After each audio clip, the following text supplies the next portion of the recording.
You learned going to. You practiced want to. You memorized have to got to. And then a native speaker said gonna, wanna, and gotta, and none of it matched what you studied. Today, we explain the rule nobody actually teaches. Welcome back to Speak Aura English Flow. I'm Adam, and this is day 12 of our 30-day English Fluency Challenge. Today's topic is casual contractions, gonna, wanna, and gotta, and more importantly, exactly when it's okay to use them and when it's not. Hi, everyone. Honestly, Adam, this one's confusing for a different reason than usual. I actually know these words. I hear them constantly. I just have no idea if I'm allowed to say them myself, or if it sounds wrong coming from a learner. That's such an important question, Luna, and it's really about context, not correctness. Gonna, wanna, and gotta aren't incorrect English. They're casual spoken English. The key skill isn't learning to say them, it's learning when to use them. So it's less about pronunciation and more about knowing the room, so to speak. Exactly. That's a perfect way to put it. Let's warm up. Say, I am going to call you later. The full, careful version. I am going to call you later. Perfect. Very correct and completely appropriate in writing or formal speech. Now say the casual spoken version. I'm going to call you later. Excellent. And notice, both are correct. They just belong in different situations. Let's warm up on another one. I want to try that restaurant. Careful version first. I want to try that restaurant. Now casual.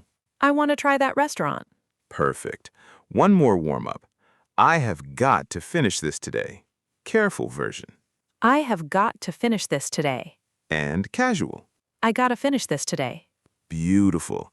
3 pairs, and in every case, nothing was wrong, just different registers of the same idea. Let's take this pattern much deeper now, into real situations where choosing correctly actually matters.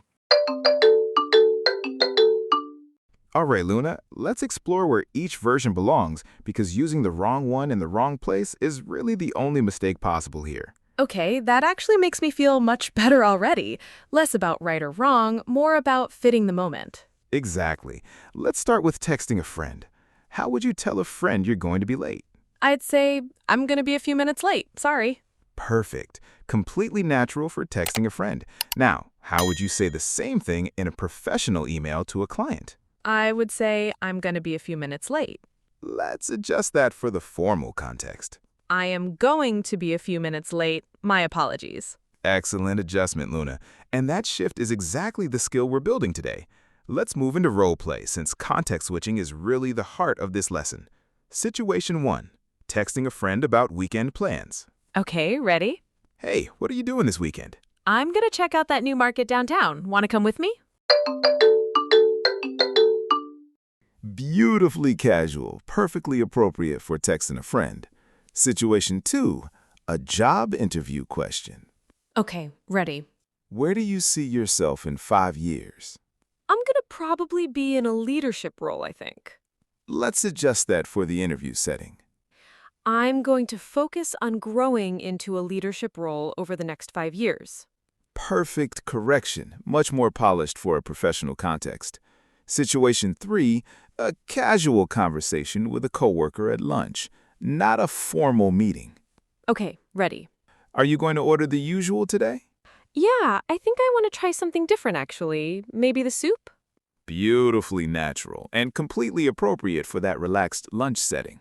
I think I'm starting to actually feel the difference now, not just know it as a rule. That felt sense, Luna. That's exactly what fluency and register sounds like. Let's lock this in now with focused repetition and vocabulary specifically about this pattern. Okay, Luna, repetition round. I'll say a sentence and I want you to say both the casual and careful version, back to back. Ready. I am going to eat lunch soon. I'm gonna eat lunch soon. I am going to eat lunch soon. I want to see that movie. I want to see that movie. I want to see that movie. I have got to leave now. I gotta leave now. I have got to leave now. We are going to visit my parents. We're gonna visit my parents. We are going to visit my parents. I want to ask you something. I want to ask you something. I want to ask you something. I've got to call the doctor. I gotta call the doctor. I have got to call the doctor. She is going to arrive soon. She's gonna arrive soon. She is going to arrive soon. I want to understand this better. I want to understand this better. I want to understand this better. They have got to fix this issue. They gotta fix this issue. They have got to fix this issue. I'm going to try my best. I'm gonna try my best. I am going to try my best. Fantastic. 10 full pairs, casual and careful, both correct, both useful. Now, 8 vocabulary words focused on this specific pattern. Let's do it. Word 1, register, meaning the level of formality in language adjusted for the situation. For example, gonna belongs to a casual register. Your turn. I want to get better at choosing the right register for each situation. Great usage. Word 2, casual, meaning relaxed, informal, appropriate for friends or everyday talk. For example, texting a friend calls for casual language. Try it. I feel much more comfortable using casual English with friends now. Excellent. Word 3, formal, meaning proper, professional, appropriate for business or serious context. For example, a job interview requires formal language. Luna? I want to keep my formal English strong for interviews and emails. Perfect. Word 4, context switching, meaning adjusting your language based on a situation you're in. For example, context switching is the real skill behind gonna and wanna. Your turn. I think context switching is honestly the hardest part of today's lesson. Wonderful. Word 5, contraction, meaning a shortened form of 2 words combined. For example, gonna is a casual contraction of going to. Luna? I'm learning more casual contractions than I expected today. Great example. Word 6, appropriate, meaning suitable or fitting for a particular situation. For example, gonna is appropriate for texting, not for a cover letter. Try it. I want to make sure my English always feels appropriate for the moment. Excellent. Word 7, polished, meaning refined, professional, and well put together. For example, your interview answer sounded very polished. Luna? I want my professional English to sound polished, especially at work. Beautiful. And word 8, natural, meaning sounding authentic and effortless without forcing it. For example, gonna and wanna help casual speech sound natural. Your turn. I want my casual English to feel just as natural as my formal English. That's the perfect balance to end on, Luna. Let's wrap up with a quiz, some focus tips, and your challenge before day 13.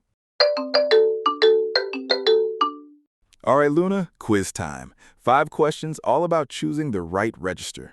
Ready. Question 1. You're texting a close friend about plans tonight, casual or formal? Casual. I'm gonna head over around 8. Perfect. Question 2. You're writing an email to your boss about a deadline, casual or formal? Formal. I am going to complete this by Friday. Excellent. Question 3. You're chatting with a coworker at lunch, relaxed setting, casual or formal? Casual. I want to try the new cafe down the street. Wonderful. Question 4. You're answering a formal interview question about your goals, casual or formal? Formal. I am going to focus on developing my leadership skills. Perfect. And question 5. How do you feel about choosing between casual and formal now compared to the start of today? Honestly, at the start, I thought I had to pick one style and stick with it everywhere. Now I understand it's about reading the situation, and that actually feels much more natural than following one fixed rule. 5 for 5, Luna. Beautifully answered. Now, 5 tips to keep mastering this skill. Tip number 1.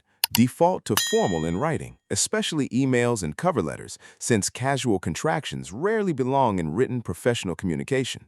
Tip number 2.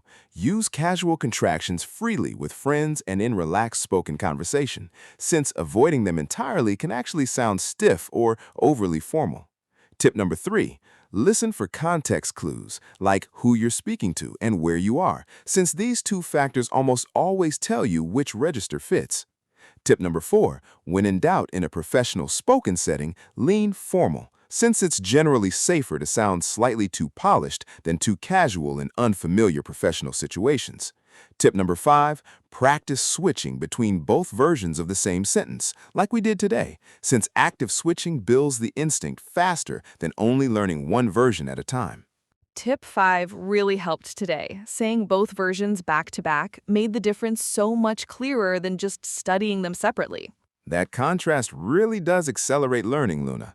How do you feel heading into day 13? Honestly, today felt like learning a social skill as much as a language skill, which I didn't expect from an English lesson. That's a beautiful way to describe it, Luna, because that's exactly what register really is. Let's recap today. First, we learned that gonna, wanna, and gotta are casual, not incorrect. Second, we practiced pairing casual and formal versions of the same sentences. Third, we used both registers in real conversation in 3 role-play situations. Fourth, we repeated 10 full sentence pairs, casual and careful. And fifth, we learned 8 new words to describe and discuss register and context switching. When you list it out like that, today feels like it gave me permission to relax a little with my English, without losing the professional side either. That balance is exactly the goal, Luna. If today helped you feel more confident choosing between casual and formal English, give this video a like. It genuinely helps more learners find this challenge. And if you haven't already, subscribe and turn on notifications because tomorrow we tackle word stress and why some sentences sound musical while others sound flat. Here's your homework before tomorrow. Take 3 sentences from your own daily life and say each one in both the casual and formal version out loud back to back. And in the comments, tell us, do you already use gonna and wanna naturally? Or does it still feel new to you? We read every single one, and it genuinely helps us shape future episodes too. We're learning to read the room in English now, not just the grammar. Exactly, Luna. Today wasn't about a new rule to memorize. It was about a new kind of awareness. Keep practicing, keep speaking, and we'll see you tomorrow for day 13. See you tomorrow. Bye. Bye, everyone.